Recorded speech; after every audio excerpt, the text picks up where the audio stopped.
maybe I'm getting too old.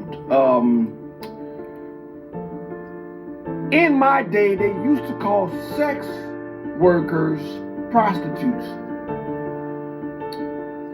And she talked about this ecosystem that surrounds the sex workers.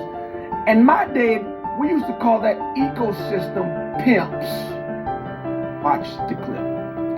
Now, on the issue of providing a safe place for sex workers, I am a huge advocate for that, always have been. Do you think that sex work ought to be decriminalized? I think so. I do. I think that we have to understand, though, that it is not as simple as that. It is also about there is an ecosystem around that includes crimes that harm people. And for those issues, I do not believe that anybody who hurts another human being or profits off of their exploitation should be admonished or should be free of criminal prosecution. But when you're talking about consenting adults, I think that, yes, we should really consider that we can't criminalize consensual behavior as long as no one is being harmed. But at the point that anyone's being harmed or exploited, then I think we have to understand that's in a different manner.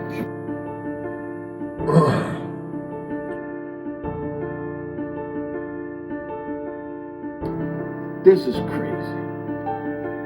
I mean, this Senator Harris wants to be president of the United States of America, and she doesn't have the moral clarity to understand you're not going to have an industry of prostitutes and people not get harmed. She says she wants to have a place to where it can be a safe place where people don't get hurt. You want to have a place where prostitutes are selling sex for money and yet people not get hurt. Is that even possible? No, the act itself is harming women.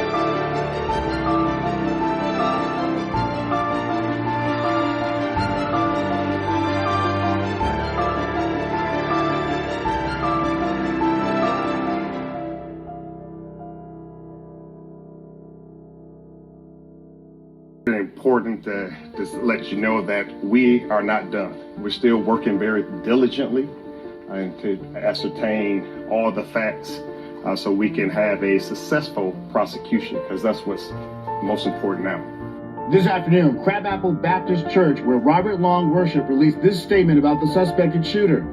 No blame can be placed upon the victims.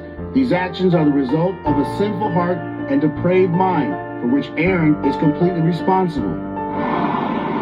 As investigators struggle to put the pieces together, there are growing calls in this community and country to protect the memories of the women involved.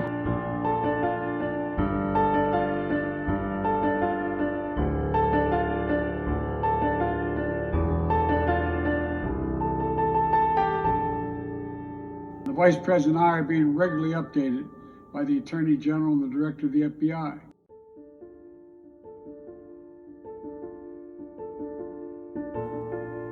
We're learning again what we've always known. Words have consequences. And she said as long as there's no one around, the sex trade, as long as there's no one around that profits from it, well, you try having prostitutes without pimps. Good luck with that. Now, pimp comes in all shapes and sizes. Some have the hat with the feather coming out of it, with the fur coats. Some of them have three-piece suits with ties. But anyone who controls the prostitutes, they call them pimps, right? And good luck with having sex workers without the ecosystem around them. Look, here's the bottom line. This is crazy.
But when you're talking about consenting adults, I think that, yes, we should really consider that we can't criminalize consensual behavior as long as no one is being harmed. But at the point that anyone's being harmed or exploited, then I think we have to understand that's a different matter. The act of women trading sex for money that harms them and everyone around them. And if your moral clarity is so shot and so null and void and non-existent, maybe you shouldn't be